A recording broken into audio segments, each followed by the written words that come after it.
Hi all, DT Neal here yet again, talking about science fiction and literary themes and the like.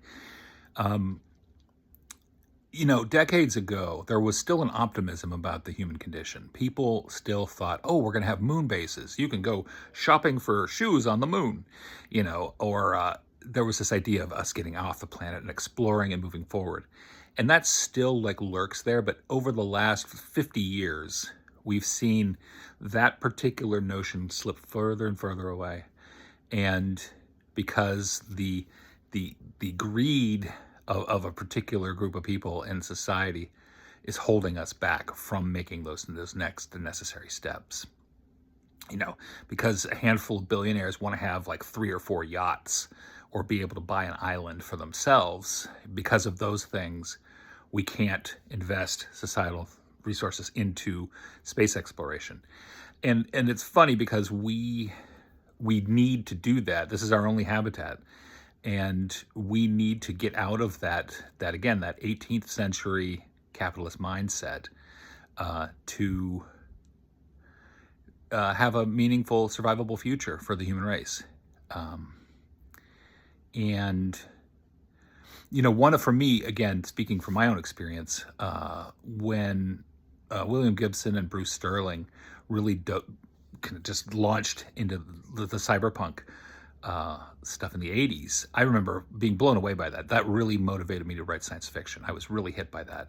And I loved the human scale nature of it, mixed in with the technology.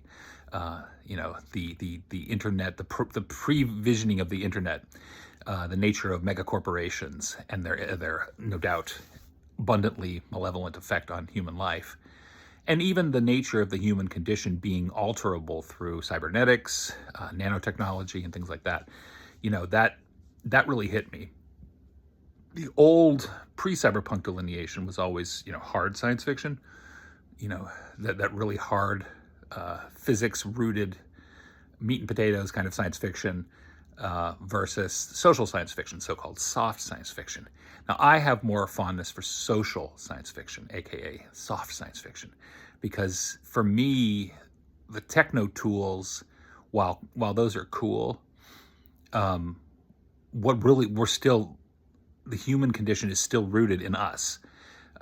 You can give somebody a high-tech tool, but they're going to be viewing it through their human lens. And so for me, the social aspects of technology in social science fiction was always more relevant personally than that hard. What are the mechanics of time space travel, interacting with quasars?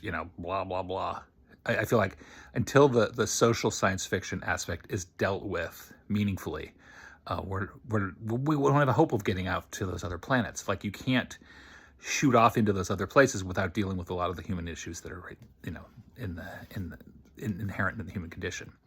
And I actually addressed that in Singularities, which is a collection of science fiction stories that I had sent out to various science fiction magazines back in the day when there still were venues. And for me, it's really interesting because those venues have dried up over the years. It's become tumbleweeds, and that's really hard. It's always hard to find venues as a writer, but in the science fiction realm, it definitely became harder still to find that kind of stuff. And I remember writing stories and sending them out to European venues, and they were written from an American perspective because, of course, I'm an American.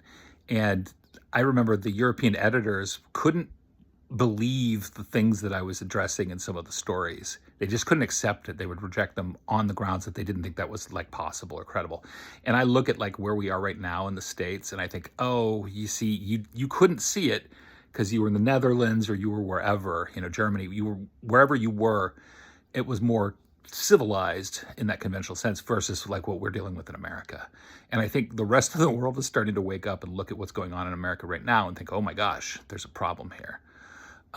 And so all of the stories in my collection, they really do get at those very American, very social science fiction aspects, because I think those are, certainly there's technological elements, but I unflinchingly look at the human condition in my work, in my science fiction work, and try to really go at it in a way to both show the promise and the danger of the world in the American life, especially in terms of how technology is operating.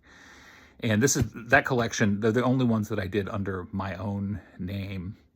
Everything else I did under my other pen name, one of my other pen names, and I'll deal with that more later. But I think there's real opportunity still, even though the venues are dried up, for writers to attack those topics, especially now. It's like more relevant now than ever.